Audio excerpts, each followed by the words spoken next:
আপনাকে আমি বলে গেলাম পুলিশ তার ব্যবস্থা নেবে, আর আমি এক সপ্তাহ পরে মুর্শিদাবাদে যাচ্ছি। আমি প্রমাণ করে দেব ভারতবর্ষের সংবিধান আইন শেষ কথা বলে, কোন বাতিল আবাদ শেষ কথা বলে না।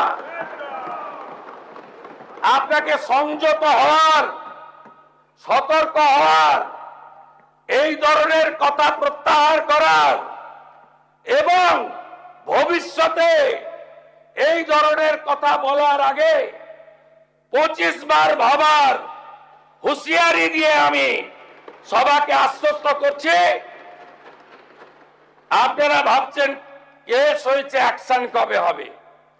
যারা ওকে ডেকেছিল এই সভাতে তাদেরকে আগে তুলব, তারপরে আপনার কাছে যাব। আপনাকে আমি শুধু 3টে উদাহরণ দিলাম। সন্দেশখালীতে একজন ছিল,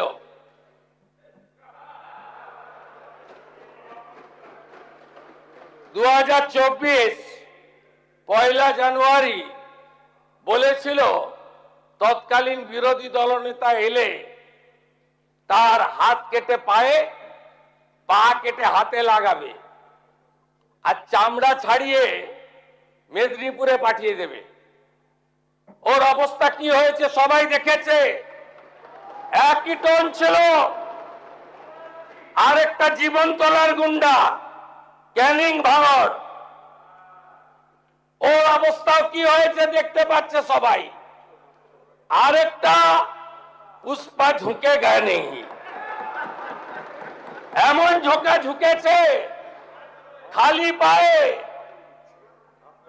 ছোট প্যান্ট পরে, কান ধরে উঠবস করতে করতে যাচ্ছে।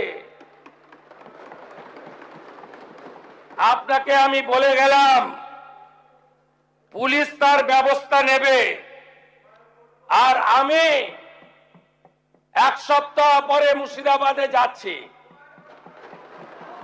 আমি প্রমাণ করে দেব ভারতবর্ষের সংবিধান আইন শেষ কথা বলে, কোন বাতিল আবাদ শেষ কথা বলে না।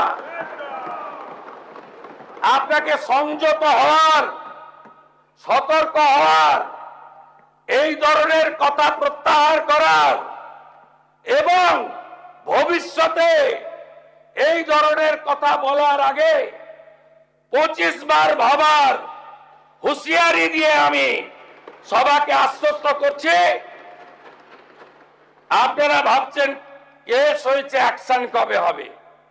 যারা ওকে ডেকেছিল এই সভাতে তাদেরকে আগে তুলব, তারপরে আপনার কাছে যাব। যা করার করব, আমি আশ্বস্ত করছি আপনাদের।